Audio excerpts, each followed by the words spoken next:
Hey YouTube, how are you? God bless. I am here with a video for you.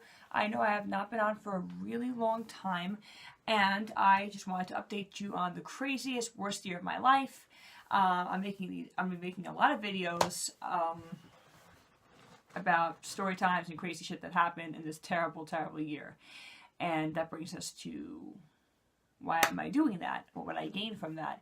To reflect back on my hard times and my personal growth in my future, that for when I become the person I'm destined to be, and for your entertainment purposes, because we could all get a laugh out of someone's misery, I guess. I don't know. I mean, that's what story times are about, right? Maybe. I don't know.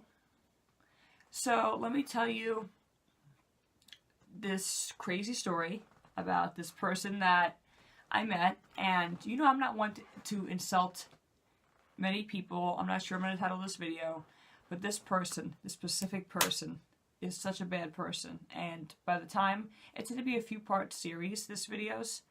By the time we get to the end of it, you're going to see why this person has caused so much turmoil in my life. Physically, emotionally, so much turmoil in my life. And for absolutely no reason. Other than I refused him. And he wanted revenge. So, let's get to the story. I have a friend, I had a friend, her name is Rock. We're going to call her Rock due to her loving the wrestler The Rock. That's like her idol. So Rock and I were invited to this party in the city. And as soon as we get there, she's acting sketchy. And she admits to acting sketchy. She's taking shots. She's begging strangers to buy her shots. Her friend comes over. She's friends with this woman that was like her diehard friend. She sees her there, and she's taking shots, asking strangers to buy her shots, saying, I know I'm sketchy, but I'm a lot of fun. I know I'm a scumbag, but I know I'm a lot of fun. I know I'm this, but you know I'm a lot of fun. Like, she keeps saying like random crazy crap, basically downgrading herself, but using it in the name of fun. As she always does. She rambles. I want to talk, right? So, this, Rock is doing this. I'm not partaking in any of this. I'm, like, trying to rise above. You know, rise above. Don't even, like keep my nose up. And, you know, not partaking in that. Like, no. So, she's taking shots. And out of the corner of my eye, out of this eye, I look to my left, and I see this dude who looks just like Opie Winston from Sons of Anarchy, only a D-list version of Opie Winston. Opie Winston's about a B+, an A. This guy was a D-, Opie Winston. I'm going to insert a picture right now. That's what Opie looks like from the show Sons of Anarchy. He looked like that, only, you know, a little different. So I go up to him. He's speaking to this woman. He's with this woman. You know, I'm not thinking anything of it. I'm not trying to get with him. I'm just like trying to, you know, socialize the party. And say, you know, you look just like Opie Winston from Sons of Anarchy. He turns around and he goes,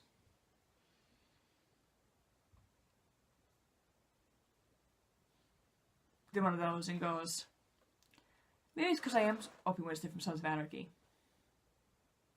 I should have known right then and there. He wasn't playing with a full deck. So I'm like, no! You know, and just trying to be sociable. So Rock comes over, shots from one guy in one hand, shots from another guy in another hand. You know, and he's like, oh my gosh, hi, how are you? To him and this woman. So they're all talking. And he lives very close to where her baby was staying, because she had a baby that she didn't have custody of. And, she was like, oh, could you take me back and forth to see my baby? Now, I met the baby. I like the baby a lot. I still keep in touch with the baby. It's a long story. And I said, okay, well, you know, I want to see the baby as well. So he's like, yeah, I'll drive you guys. You know, no problem, like, in the future. So, you know, in the future, could she drive us, whatever. I was going to go with her, not alone with him, see the baby in the future. So Rock, Opie, the woman, and I end up spending basically the whole night at this party with other friends, Rock's friend, other people, and we're we're talking, and Rock keeps wanting to use my phone. And I should know this was a bad sign. I was like, okay, Rock, you can use my phone. She did something else in the past with my phone that I didn't like, and that's another story. I'll get into that later. So I give her the phone anyway, and she's, her and Opie go into the room together. I should have known that something would have been sketchy. Basically, I was arguing with, my significant other at the time, and it happened that night, I was in disagreement. She caught wind of that, and she goes, keep that in mind. She goes, here you go, gives me my phone. Okay, I don't see nothing on the phone, we're partying, laughing, talking. Mostly me and the other woman, and her and Opie. So, basically, a few days pass, and I calling my significant other, trying to reason things, and he's not answering. So I'm like, that's strange. So, a few days passed, we ended up going with Opie. The woman wasn't there, as he promised that, the other woman will be there. He promised it was just him. But I was like, okay, her and I can go together with Opie to see her child. It's two of us, there's one of him. And this was a big dude, too, by the way. I was like 6'2.5". Like, the two of us could not afford this man. But whatever. So we're in the car, we're driving, and, we're going to see her baby and all that. And we see the baby, and, me and the nanny of the baby are speaking Spanish, and she knows a little bit of Spanish, the mother of the baby, Rock, but not too much. And this dude's just like standing there like, is that so? Like pretending to understand, but this dude didn't understand Spanish. I'm fluent in it. The babysitter was. The mom was partially speaking it, but this dude was not. So he's like pretending to understand. So we leave. We see the baby. He's really cute. We leave. We go to a restaurant. And we eat, and all of us, three of us, we go home.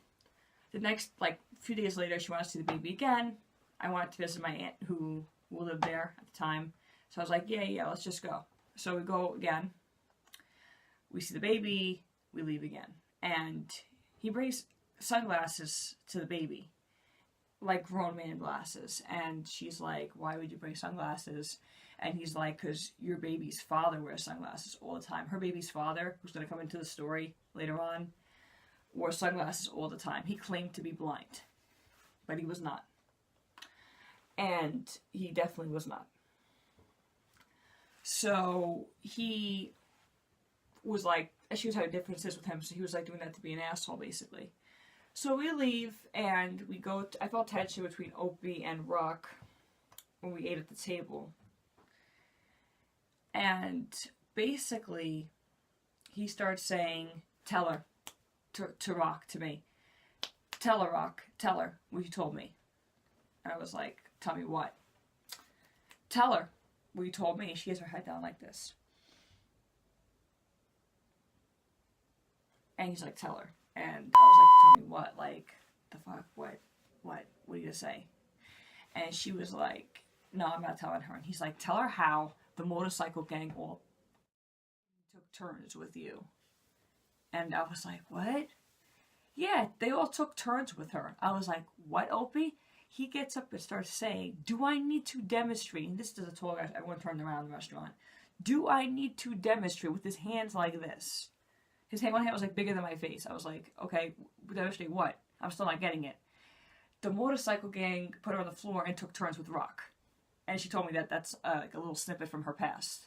And she was like embarrassed, but I don't think that was true. So I was like, before I could say anything, Rock turns around, in the parking lot, and she's like telling him like, you're no damn good or whatever, something very stupid, minuscule, like, oh, you're no damn good. He turns around, he's like, I'm gonna put you in a body bag, I'm gonna get you killed, I'm gonna kill you. And I said, hey, and I jumped in front, I said, listen, I know she's being unreasonable here, but you're being extra unreasonable, and you cannot talk to females like that, you're a grown-ass man. And he was like, all right. And I saw he had something in his hands. He had flowers. So I said, hey, Opie, did somebody die? What are you doing with those flowers? They're for you, Bella.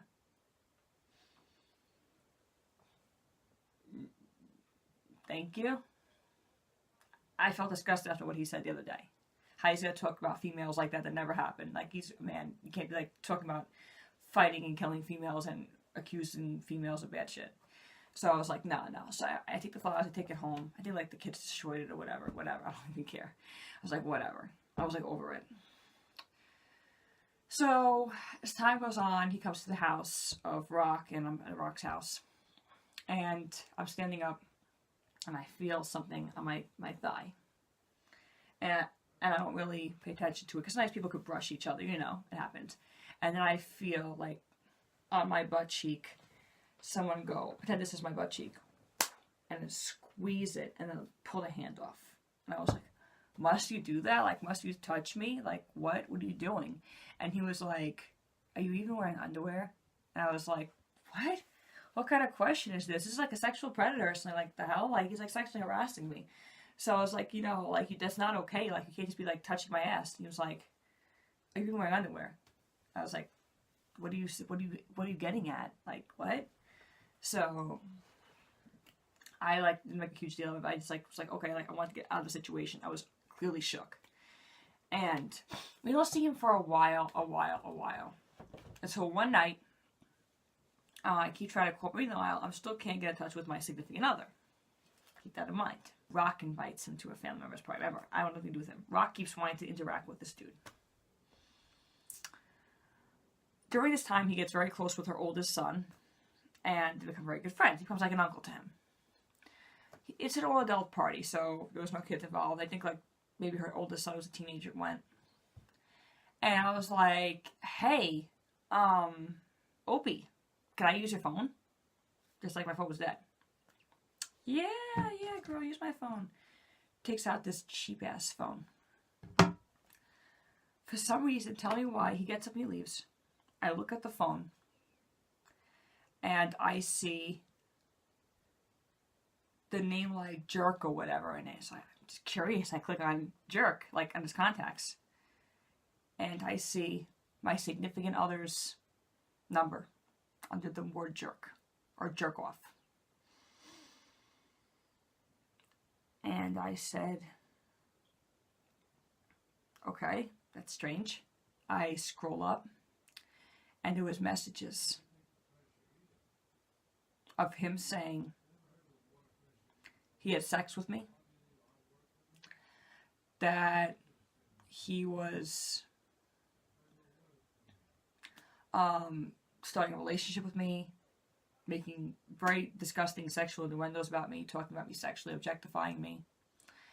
And my significant other was fighting back. It was like, you know, it said something along the lines of, if you want her that bad, you know, she really did this, you can have her. Because he was so hurt. Because he stayed single a really long time waiting for me. It's another story. And we were having our differences, but, like, you know, that was like one thing we never did was cheat on each other. And it still hurts to this day. I could tell you how hard he was. I got the phone. I threw it at Opie and I said, how dare you? How dare you do this? He's like, it wasn't just me. It was Rock as well. I was like, what? He's like, check your phone. Look at the messages. Look at what Rock did. That's what sealed the fate. Stay tuned. See you in the next one. It gets juicy. You don't want to miss this. Less rambling.